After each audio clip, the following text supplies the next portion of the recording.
If you'd like to participate in the discussion or leave us feedback, you can contact us at levelupyourgamingpodcast@gmail.com or find us on Facebook at facebook.com/levelupyourgaming. If you like the content and want to hear more of the show, subscribing will ensure you don't miss an episode. New episodes come out almost every Wednesday. Also, please review, tell a friend about the podcast, or share with your gaming group. Now sit back and enjoy the episode.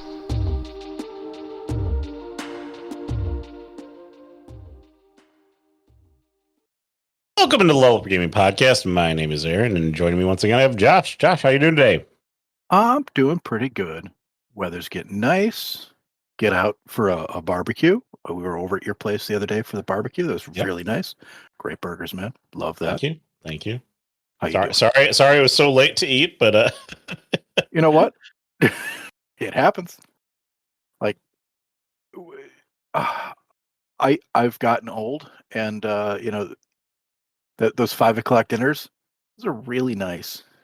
Listen, I do the 5 o'clock dinners with the kids. My wife is half and half on the. Yeah, we've got the young friends with no kids, and they're like, "Yeah, we can eat at 8." I'm like, "Oh, geez, man, that's bedtime." It worked out because I had some people got there late, but Yeah, it was fine. It was good. It was good food. It was nice to see everybody. It was like starting to feel like you can be outside again, and that's really nice. Yes, can't wait for that. But you know what the problem is with that is that you start once you've got the ability to see other people because the weather's nice. What are you gonna do? You got like so many different options. You could do all sorts of things. I asked my wife what she wanted to do. She wanted to do whirly ball for everybody. I've got to plan that. That's like a whole event. I know. I saw that pop up. It's a bad idea to get lost. It's really a bad idea to get lost when you're writing games. Yes. So that's something that I ran into as well. We should probably talk about that. Maybe just some sort of structure behind how you're supposed to write a game. Yeah. I mean, at least not get sidetracked from the meat and potatoes of what you need for your game to work. Yeah. Because you could spend a couple hours talking about the meat and the potatoes without actually getting to the actual plot of inviting people over to eat them. That's true. So tell our listeners, you informed me before I got started here, how you got onto this topic, Josh. Okay, so I've been working on, as you know, this mega dungeon game, and I've developed a fairly decent dungeon with puzzles and intricate maneuvers and stuff like that. And I didn't like the way that it started. I didn't care for it. Mm-hmm. And I was just brainstorming, and I came up with a new plot to start it. And so the mega dungeon will be like the second half of the game. First half of the game will be this whole murder mystery thing that leads to the mega dungeon. And I start writing, and I spent a good 40 minutes, and I got absolutely nowhere. I'm just writing nothing but background. And I realized that I wasn't moving forward with it. And everything I'd written was just like, this is all stuff the players will not need to know. It's all just for me. So you're writing a bunch of things about your game that had nothing to do with actually executing the game. No, it's all just background information that I could use. Like histories of places, people's things, motivations for characters, all good stuff to have, but absolutely useless in terms of creating a story.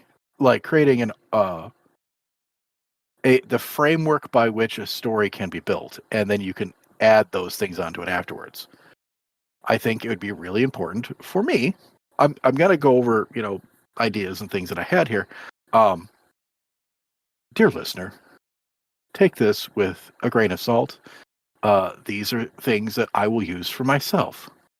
These are options that you may consider for yourself.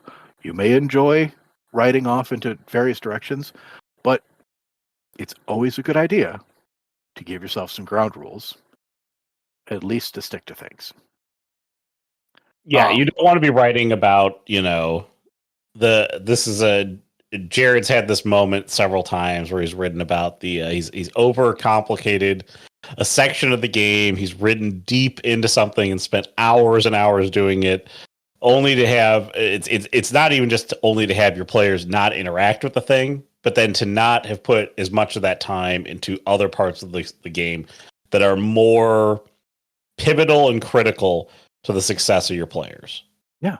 Well, like I started writing down, like I was coming with like ideas for us to talk about tonight when I was writing this down, and I came up with like a bunch of stuff. I'm like, oh man, these all fit to the same sort of thing. I've got have you ever had a great idea that died because you spent all your time setting up the premise and creating characters and setting scenes only to realize you don't feel like it anymore? Well, yeah, so that's one of them. Or you have a great idea, which is like a concept of a bunch of scenes. You have a great scene in mind. You're like, this is the scene I want to execute. And you're trying to like smash that into a game or smash a game around that and be like, how do I get the players to this scene? Like, yeah, well, that was my mega dungeon. I've got this beautiful dungeon. I can just throw them into it, but like, I kind of want to give it a purpose. Right? You can't have just a scene. You can just play a scene, but it's much more interesting if it has a purpose. I've got. Have you written a small novel detailing the plans for your BBEG that the players foil in a single session? I have not done that, but I know more than enough of our friends who are big novelists who write the motivations of like every NPC, and they're like they're looking to chronicle like the history of name your bad guy. Yeah. And what does it do for you when that bad guy walks up and like gets smote? Just like boom, boom, boom.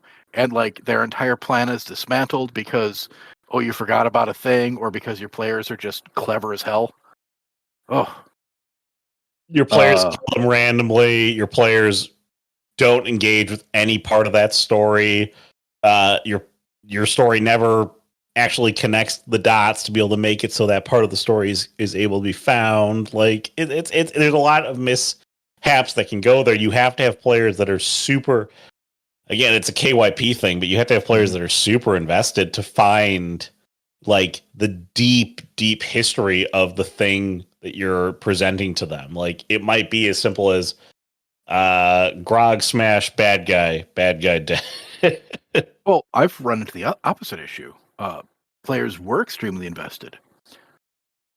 They were following all the clues, but they realized what was happening beforehand and set up blockades to make sure the bad guy couldn't escape, and that their evil plan was like dismantled, not just like temporarily foiled or this part of it was foiled, like dismantled. They put the work in. It was impressive. Mm-hmm. This is one that I was also working on today, and I was like, oh, I got to stop doing this, and just like deleted a whole page of notes. Designed a mystery with clues all over the place, each of them leading to more information, only to realize you don't know how to resolve the whole thing. Yeah, no, that's the big one is the leaps between your clues. I am well familiar with this, where you're like, I need to be able to bridge this point and this point, and I've got no clue how to do it. Or you get like, this leads to this, which leads to this, which leads to this, which leads to... Where the hell am I going with all these things? And why do I have so many steps? And then the last one that I had written down was planning out a full adventure for your players, but it just feels hollow. Well, that happens if you do a lot of these other things that are above this. I mean, you know, if you're focusing too much on... Again, like building a game is like building a house. If you don't have a good foundation, it's not going to work. You can't be designing the tapestries in the bathroom. Yeah, no, you put finishing touches on last. You've got to get all the framework in place. You've got to get all the plumbing, the electrical, all of that before you like sheathe the house and paint it. If you start going down and be like, I've made the most perfect bathroom. I don't have a house for it yet, but you're going to have a real problem. Again, if you just have the concept of a couple of scenes, when you get to those scenes, they'll feel better. But getting there isn't going to feel like there's nothing in this world. Like there's nothing here. Also, if you've got some really cool ideas for scenes and you write a game to put that leads to the scene, don't be afraid to rewrite the scene, because things may have changed in your world, in your game. Because if you just throw in a scene as is, it could be a major tonal shift, and that could be a problem. And that gets you to your last one, which is the one I've been talking about this whole time. Yeah. It's just like, hey, look at all these cool scenes. I'm just going to put them together. It's going to work. Yeah. So like one of the things that I started with when I realized I was just spinning my wheels, just writing a whole bunch of backstory that wasn't going anywhere, creating character back motivations and histories for people that like they don't need this. Like I was writing the entire backstory and motivation for a character that was dead in scene 1. He's the guy you're investigating. You don't need to know like a bunch of the stuff about him. Like, what did he do? Sure. Who was he interacting with? Great. What are their motivations? Perfect. So what I went and scrapped and started with was, like I do for a lot of these podcasts, I wrote an outline. Yeah. No, again, outlines. So you had to have some sort of template to be able to work through with this. And there's a couple of different ways to do this. Obviously, what we're going to talk about here is the outline that you created. There are, you can look at like the building of a story with like, your beginning, your rising actions into your climax. The way that we do our let's make a one shots follow that template. It's a template to get you through a game. And then you can extend that to a full big game. Other ways you can do it is you can backwards design through it. That's like the tried and true that Jared loves doing. Is coming up with your end and coming up with your beginning and then working backwards as to how you get there and maybe adjusting your beginning to that. And that helps you avoid like misconnected points along the way. But we'll talk about the general outline. And again, if you've listened to any of our Let's Make a One Shots, you should go listen to them right now. It is the template. This is like the basic template that you need to run a game, and you should be following something like that. So yeah, 3 parts. That's actually one of I love the 3 parts. I love you have your intro, your call to action, where something needs to happen. Only the players can do it, and there's danger out there. And that's where you introduce the concepts, you introduce the players to what's going on. When you're writing your outline for this, it needs to be real clear and real brief. Here is who is asking you to do the thing, here's why you have to do it. And that's it. You don't have to go into great detail about it. You don't need to give like a whole bunch of directions. You just need to be like elevator pitch. Why are we having this story in the first place? Because if you can't get your players invested in it like within a couple of seconds on this, it's not going to matter if you've written the most interesting story ever. If they're like, I don't know, we could do something else. You want to play Monopoly? Then you've lost them. That's terrible. Monopoly is a horrible game. Then the next section is the midpoint of your game. And I actually kind of write the last. I know you were talking about Jared writes the end and works forward. I write the middle, the end, and then I write the beginning and the end and fill in the middle. Because I think and I'm perfectly willing to rewrite the end, but if I've got a goal in mind, I know how I'm going to structure that middle. Right? Yeah, again, all of it is about getting to your end goal from your beginning. So the 2 places that I've said it before, the 2 places you can control in your game are your beginning and your end. You can't control everything in the middle, but you can guide players strategically through the middle. So understanding how you're going to put those guideposts in the middle waypoint that is your desert of your sandbox that you're working with, that's how you're going to get them to the end. So whether or not you decide to design that from backwards to the front or from the front to the back or from the middle out, whatever way you want to do it, you just got to make sure that you have enough guideposts to get you to that end point. Yeah. Now, when I write outlines, I know this is purely just me. I mean, other people probably do this as well, but like I'm not telling everybody they have to do it this way. I do bullet points. I do nestled bullet points, right? So I write, when I'm doing my outlines, each section has its own base bullet point, and then I do a subset underneath that of additional information for that, and maybe a subset underneath that. No more than 3, and generally I try and keep the number of points in each section relatively close to 3. 4, 5, I'm feeling saucy. But I try and keep those numbers low for a couple of reasons. First of all, if you put too much stuff in there, it gets muddy. You give your players too much information, you give them too many options, you give them too many paths they can go down. They lose track of what the goal is, or they spend all their time running side quests and never get around to following the plot. Mm-hmm. Fun. It's how I like playing video games, but it's not a great way to run a tabletop game. Yeah.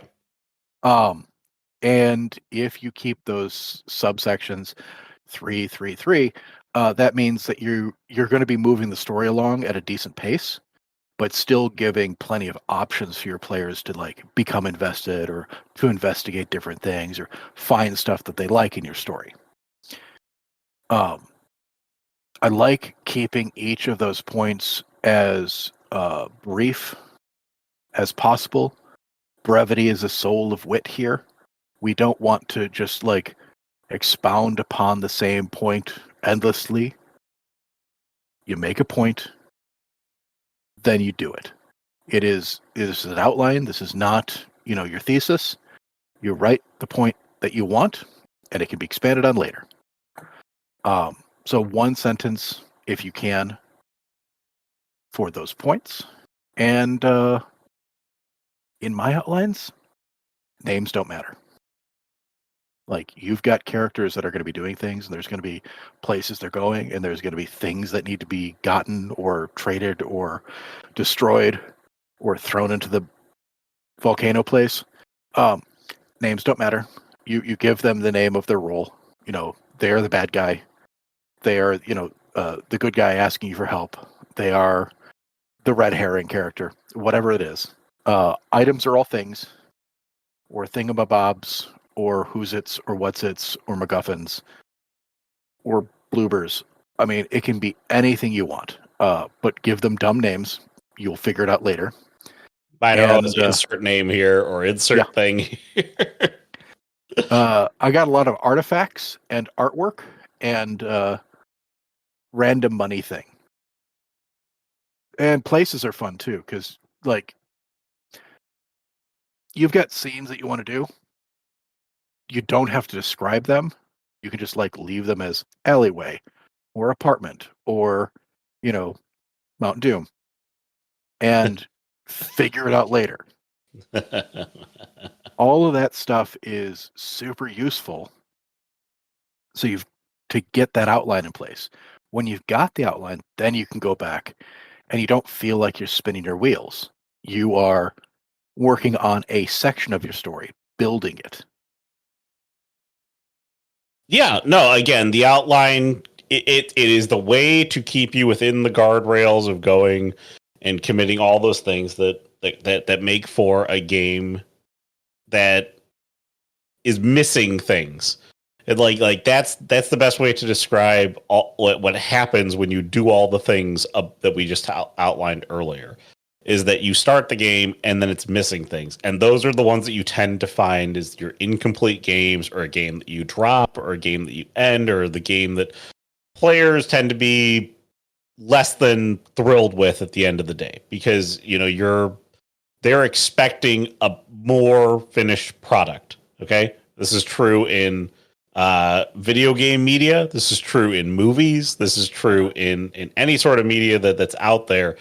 If detail was not given to the overall thought of the game in a simple outline, you're going to end up in a problem with, at the end of the day, these things just aren't going to make sense, and they're it's going to feel like something's missing. You go, something should have been here, or more thought should have gone into this.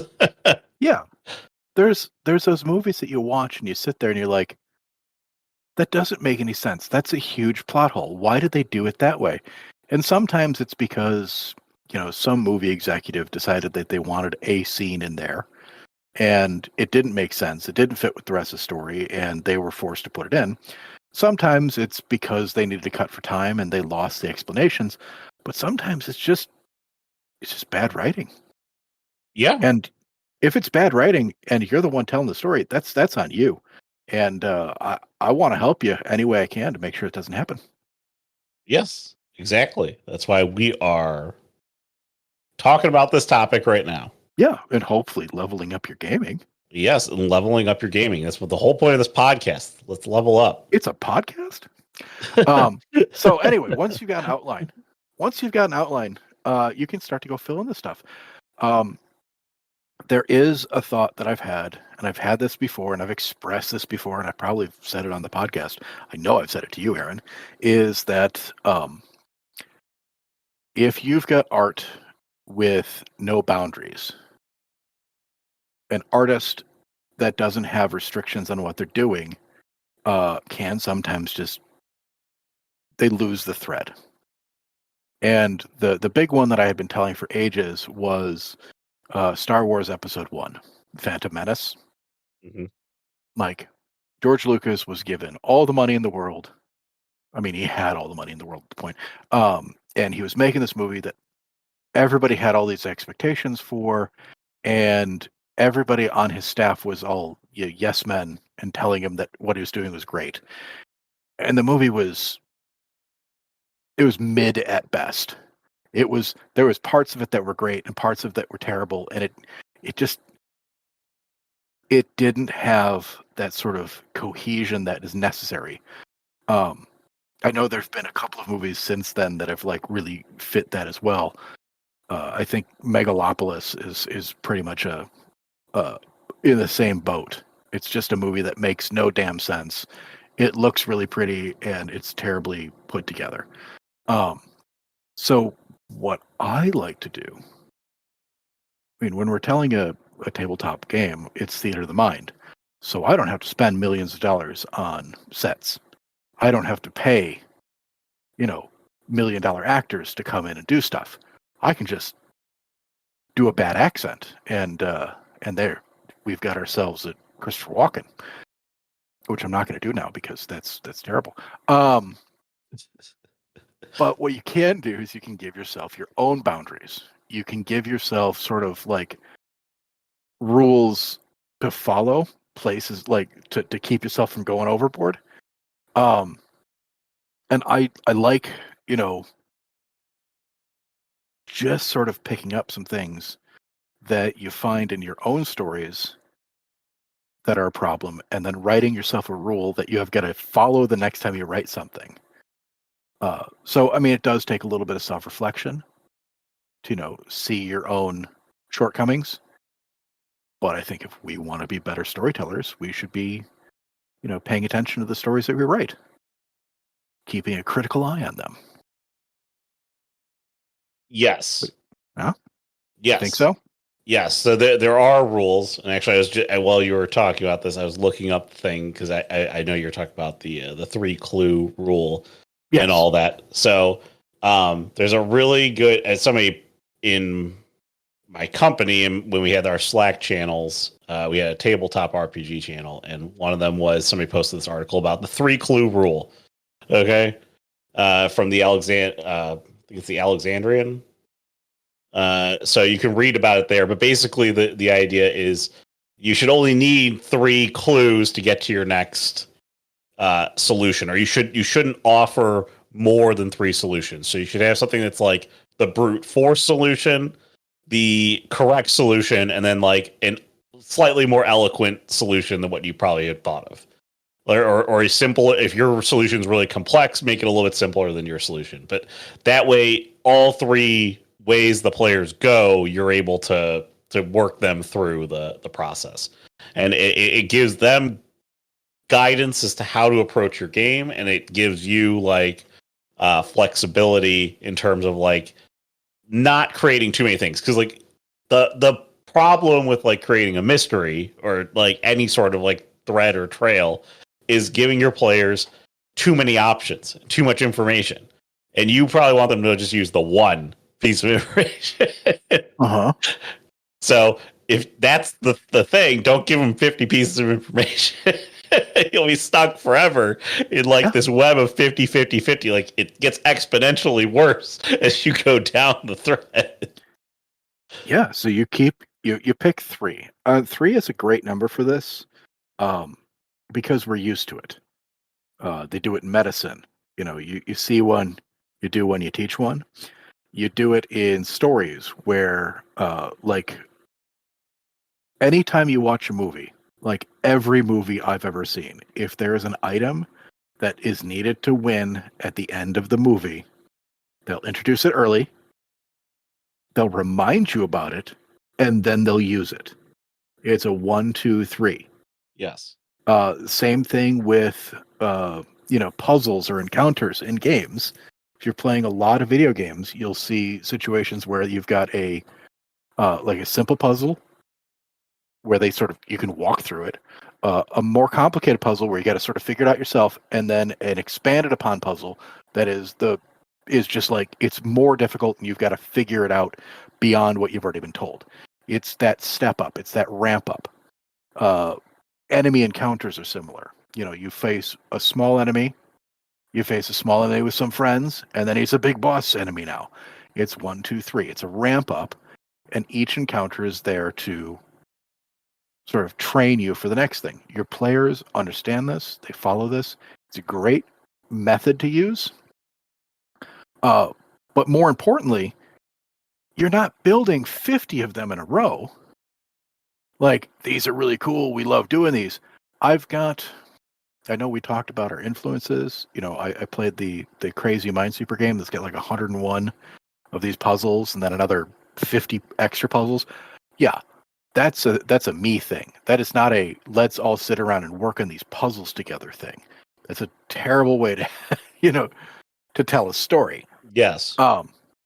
And more to the point, less is more. With that in mind, one of the other things that I do, and I know we've talked about this before, is to keep the number of named NPCs to a minimum. If I've got, like, I've been writing a couple of these city games, and there's a lot of people in a city. There's a lot of people you can encounter in a city. If your players have too many names to keep track of, they just won't. Your players, I don't know about you guys, my players don't take great notes. Usually if I'm playing, I'm the guy taking notes. And when I'm telling a story, they're like, hey, Josh, what happened last week? Because nobody took no notes. Even if your players are like phenomenal at taking notes, a city game can get out of hand. Like, again, the scope of a game can get out of hand really quick. I mean, like, I work software development. Scope creep is a thing. Okay, it happens quick. Okay, you go from this is like the absolute important pieces of the game I need to put together, and like you go like, but what if I gold plate over here, and what if I gold plate over there? What if I add 35 NPCs over here? Like, look at all these knobs I can add. Yeah, look at all these knobs. Yeah, it's great if you want to put a bunch of widgets in this thing, but like it doesn't matter. Yeah, if you don't, you can't give your players that much choice. Okay, because if you're missing something, improv it, add it later. Okay, but if you're not missing something, give them the necessary people, the tools. Like, again, everything that you put in your game is a tool for your players to use to execute the game and get to the end of your game. Okay, it's not a beyond that. It's nothing more than a means to an end to get your players to literally the end of your game. Yeah. So when I have NPCs, I don't give them names unless they're important to the story. And even when I do go to start building a name, I'm going to look first to see is there an NPC that I've already created with a name that I could use for this role. Because if you can reuse the same NPC a couple of times, you absolutely should. it becomes a more memorable character. You can develop their character more, and your players will find that more interesting in your story.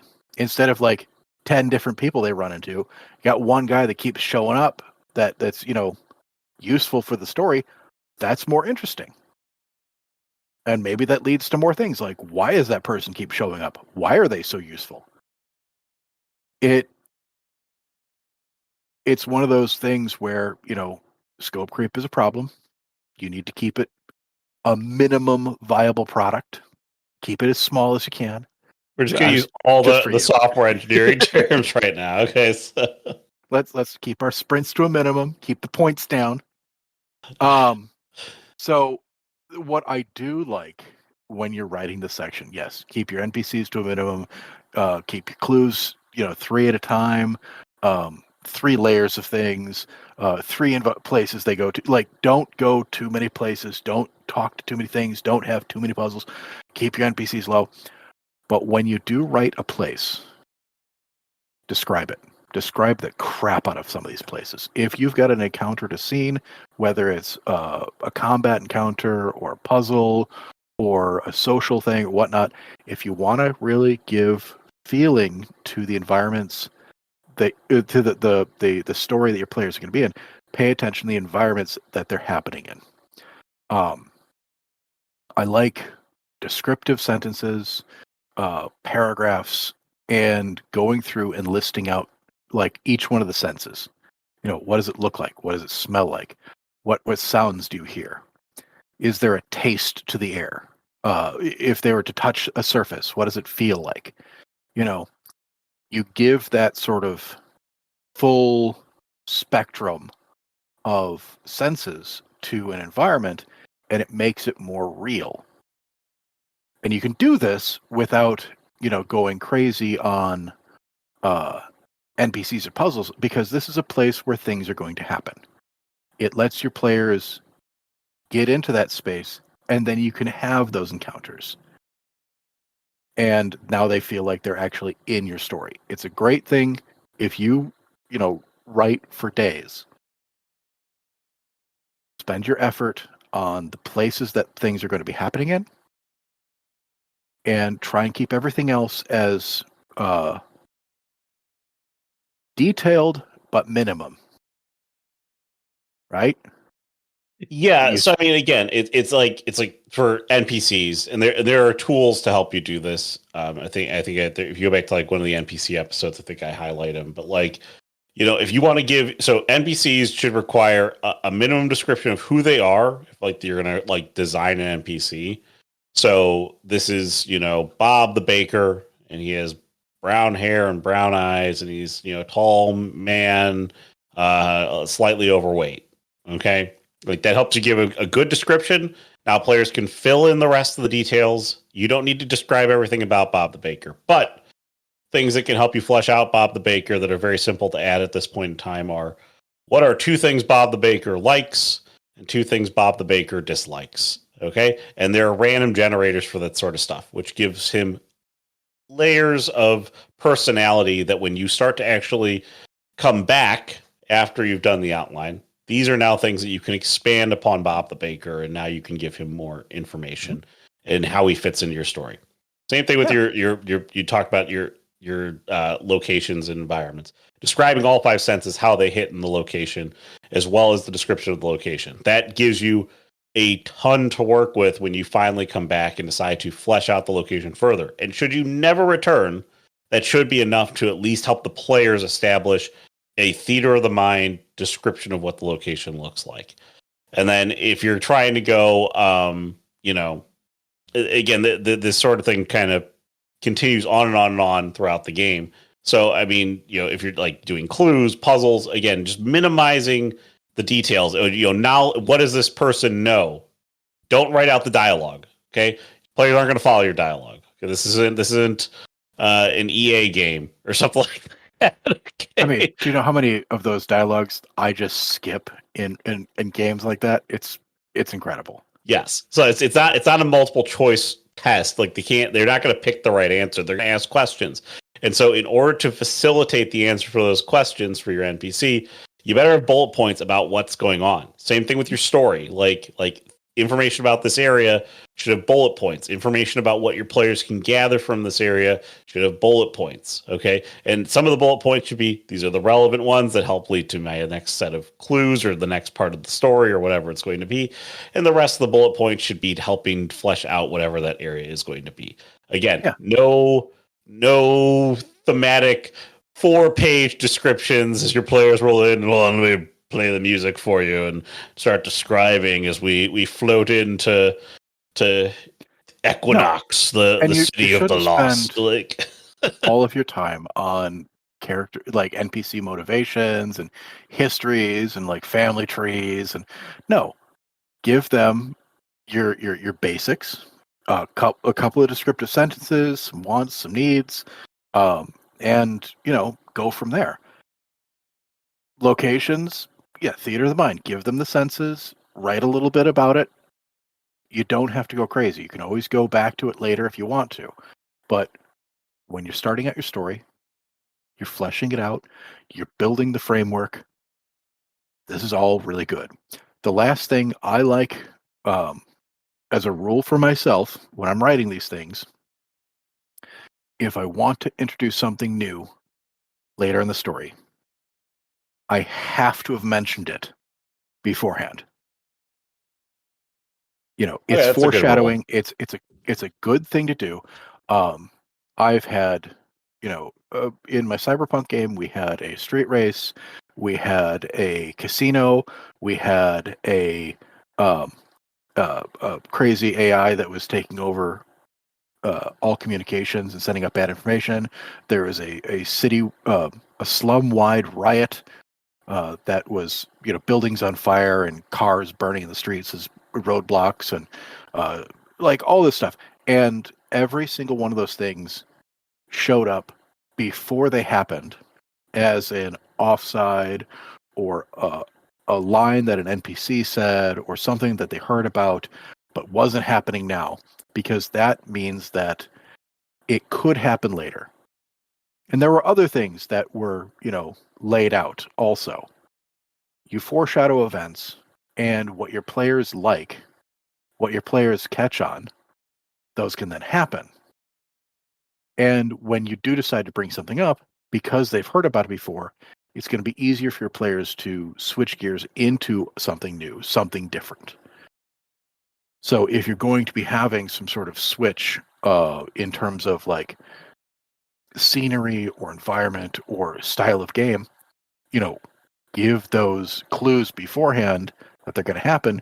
You don't have to spell it out 100%, but enough that your players, when it does happen, it moves. It means that when you're writing this, you have to plan for the switch. You can't just throw something at your players now. I think that's important. Yes. It's thinking about it. You have to think about your story as a whole thing. Indeed. So, your final points here are around adding theme and flavor to the story, settings and characters. So tell me what your thoughts were with this. I don't know if this might be its own separate podcast, really. Okay. Well, teaser for next week. Oh, it's a teaser, yes. I was sitting there and I was thinking, like, what are some of the ways that I go about and like flesh out the thing afterwards, or decide on how I'm going to write the story, and writing an overarching theme and sort of tying all my scenes, my characters, my NPCs to different aspects of it is a lot of fun, and it makes I think it helps me decide on how the character is going to act, what sort of scenes I'm going to put in, what sort of puzzles I'm going to use. Yeah, no, I think actually I would agree with saying let's hold off on that until the next week. The only reason why I say that is it thematically works within this bounds of the episode, but I'm going to put some boundaries on the episode right now. We did the outline here. We'll talk about how to flesh out that outline in next week's episode. I like it.